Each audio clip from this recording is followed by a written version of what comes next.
All right, let's talk about something we've all felt, that sinking feeling when you're completely, totally lost in a massive crowd.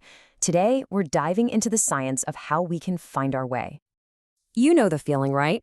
You've got your tickets, you're buzzing, you're ready for the big game, but you spend the first 15 minutes just wandering in circles. Is it this way? No, wait. It is the most universal frustration. So, what's the deal here? Why does this happen all the time? Well, it's not just that these places are huge. They're often designed like unbelievably complicated mazes. I mean, seriously. With all the different levels, the endless corridors, and gates that all look exactly the same, a modern stadium feels less like a fun place to be and more like a giant labyrinth that's just there to test your will to live. And look, these aren't just small annoyances. The source material for this explainer lays out a whole laundry list of common frustrations. It starts with just trying to find the right gate. Then it's the search for your seat or trying to find the nearest restroom. Throw in massive crowd congestion, the anxiety of missing the best moments, and the real accessibility challenges for some visitors, and you've got a perfect recipe for a stressful day.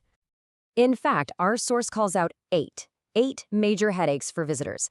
That's 8 different points where a great day can turn into a total ordeal. That is a lot of problems that need solving. So how in the world do we solve this modern maze?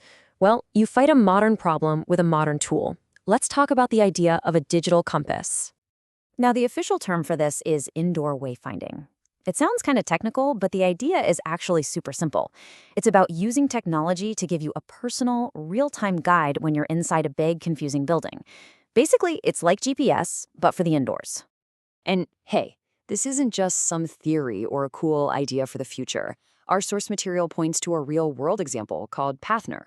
It's a system designed specifically to tackle this exact problem in huge spaces like stadiums, airports, and even hospitals. Okay, so what does this digital compass actually look like when you use it? It's not just one single thing, but actually a few different tools that all work together to guide you. It really breaks down into 3 main approaches. First up, you've got QR-based navigation.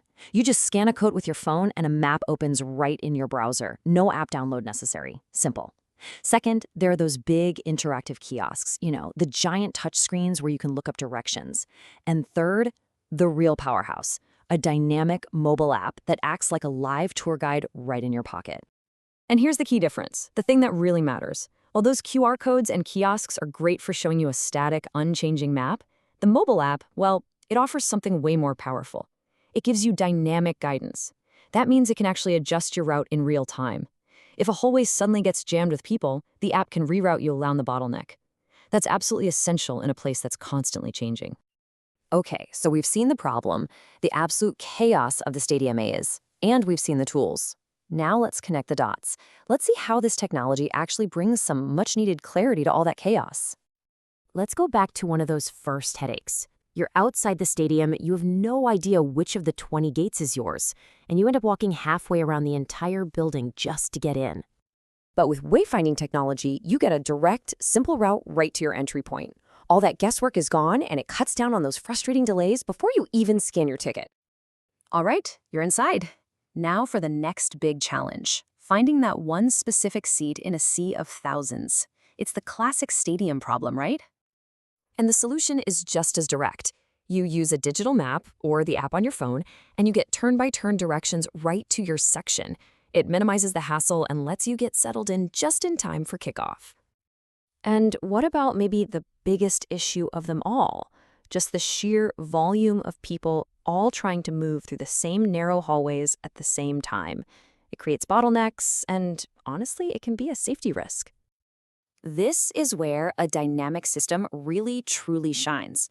Because it's analyzing how people are moving, it can intelligently guide visitors along different, optimal paths. It actively spreads out the crowd, which not only gets rid of congestion, but makes the entire venue safer for everybody. So when you put all of this together, what's the end result? It's a completely transformed experience. It's stress-free. Crowds just move smoothly. It's more accessible for everyone who needs it. You can find facilities in an instant, and it even helps everyone get out efficiently when the event is over. So it's pretty clear this technology can revolutionize the experience at a big venue. But what are the bigger implications here? What does a world look like where getting lost indoors is just a thing of the past. This quote from the source material really just sums it all up perfectly. The goal isn't just about giving directions. It's about fundamentally changing the human experience of being in a space. It's about getting rid of the confusion, the frustration, the wasted time, to make a visit not just bearable, but actually enjoyable. Which leaves us with a final, kind of wild thought. We've focused on stadiums here, but this applies to airports, hospitals, huge college campuses, shopping malls. So, what if the frustration of being lost in a big, unfamiliar building just stopped being a thing? What would that change? It's really something to think about.